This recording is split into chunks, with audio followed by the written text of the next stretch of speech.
TV Destaque vai conversar com a doutora Karen Calisto, que vai ministrar a palestra na Hospital de Santos sobre educação financeira. Essa educação, algo que foge aos brasileiros no dia a dia. Doutora, prazer tê-la aqui. Prazer, muito obrigada pelo convite. Vai fazer um bate-papo, até porque a palestra vai começar daqui a pouco, sobre essas questões que envolvem a educação. O brasileiro não está acostumado a ter uma disciplina financeira, não é verdade? Exatamente. O brasileiro, na realidade, ele não teve nenhuma abordagem disso, nem nas escolas, nem na universidade. Hoje é uma realidade diferente, hoje a educação financeira já começa na escola e aqueles que não tiveram educação financeira, hoje já têm a possibilidade de estarem mudando o seu comportamento financeiro e é isso que a educação financeira aborda. A educação financeira aborda a mudança do comportamento dele perante o dinheiro. É comportamento. É comportamento. Eu tenho uma questão que envolve, nesses últimos anos, houve algo que diferenciou, que foi uma explosão do crédito. Então, o crédito na mão de pessoas que não existiam aconteceu até em Portugal, em alguns países da União Europeia, quando receberam subsídios. A questão do crédito. Hoje, o brasileiro adquiriu um carro, um apartamento. E a consequência? A consequência tem sido desastrosa. Essa é a grande realidade. Por quê? Porque nós somos e fomos muito estimulados a consumir demais sem realmente observar se existia a possibilidade desse consumo e se existia uma estrutura financeira, mas o mais importante, comportamental.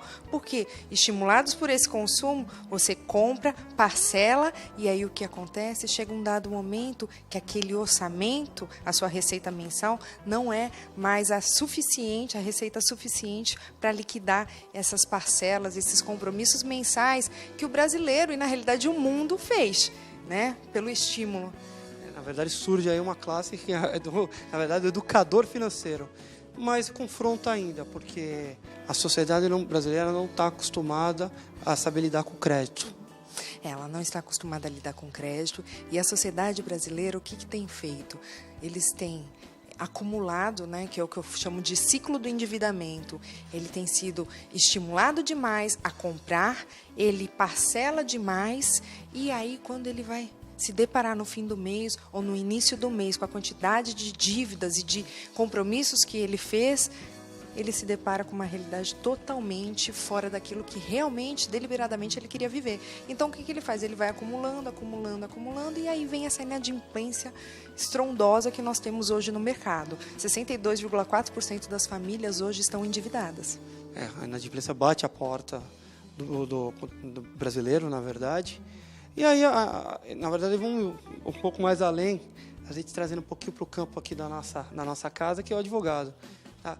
Como o advogado, aí eu abranjo o advogado e o contribuinte, o cidadão brasileiro, ele pode mudar esse panorama. No início, ele vai ter que mudar. É uma decisão. Começa com uma decisão de mudar. Ele vai ter que querer mudar. Já começa daí. E realmente adotar uma metodologia que seja efetiva. Essa metodologia efetiva, ela vai fazer o quê? Ela vai fazer com que você mude o comportamento financeiro. Como? No início, ele vai precisar ter um propósito, né? Que é um propósito de vida que realmente faça com que ele se motive, com que ele realmente sinta a necessidade e a vontade de mudar o comportamento dele. Então, ele vai ter um sonho, né? Eu chamo isso de propósito, porque é muito mais até do que um sonho. Ele é aquilo que estimula ele e que faz ele ter aquele combustível para seguir em frente. E depois ele precisa diagnosticar, né? Eu geralmente utilizo uma metodologia chamada DSOP, que é diagnosticar, sonhar, orçar e poupar. E ela é totalmente embasada no sonho, nesse propósito, nessa vontade dele seguir em frente. Então, ele vai ter o propósito, ele vai diagnosticar a sua vida, como que ele... É o raio-x. Como que é o raio-x dele? Nós não vamos no médico todo ano? Ele vai fazer um raio-x dele todo ano. E depois ele vai fazer o quê? Vai orçar, ele vai planejar, ele vai fazer um plano de ação. Qual que é o meu plano de ação? Qual que vai ser a minha ação? E o poupar, que é a ação em direção a esse propósito, a esse sonho e o que ele quer realizar. E ele vai começar, com essa ação, também fazer alguns investimentos para que realmente ele possa chegar nesse propósito de vida deles. Na verdade, é algo mais complexo, né? Que foge até pela ausência de conhecimento disso e de uso. Eu citei na minha pergunta abrangendo os escritórios de advocacia.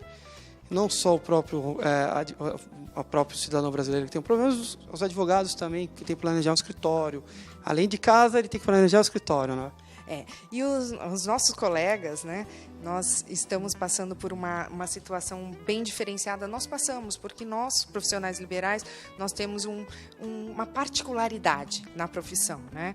E esse planejamento é extremamente essencial. Como que os escritórios podem fazer? Ele vai adotar a mesma metodologia, só que totalmente direcionada para a empresa. Tá? Para o empreendedor, porque o advogado ele é um empreendedor. Ele precisa ter essa visão empreendedora. Qual que é a visão empreendedora? Ok, eu preciso conhecer o meu escritório, eu preciso saber qual que é a minha receita, quanto que eu tenho no caixa, quais são as minhas despesas fixas. Ele precisa olhar o escritório como um empreendedor.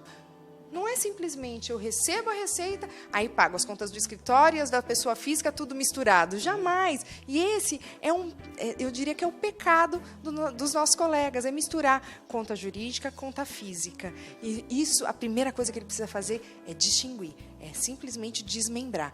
E aí, na pessoa jurídica, trabalhar como um empreendedor, olhar realmente e saber que o lucro que ele recebe, ele não é só para ele. O lucro que ele recebe é uma parte para o escritório e uma parte para ele. E está atento aí nas legislações, né? Tem o Super Simples hoje, algo que pode ajudar o advogado. Com certeza, vai ajudar demais.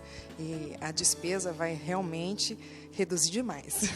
Eu conversei com a doutora Karen, que também trouxe um pouco da questão que vai ser ministrada na palestra também, de um tema que falta, é ausente aos brasileiros e nós advogados também, que é a questão da educação financeira. Doutora, foi um prazer tê-la aqui, esperamos que volte mais e traga para os advogados uma clareza como foi essa entrevista.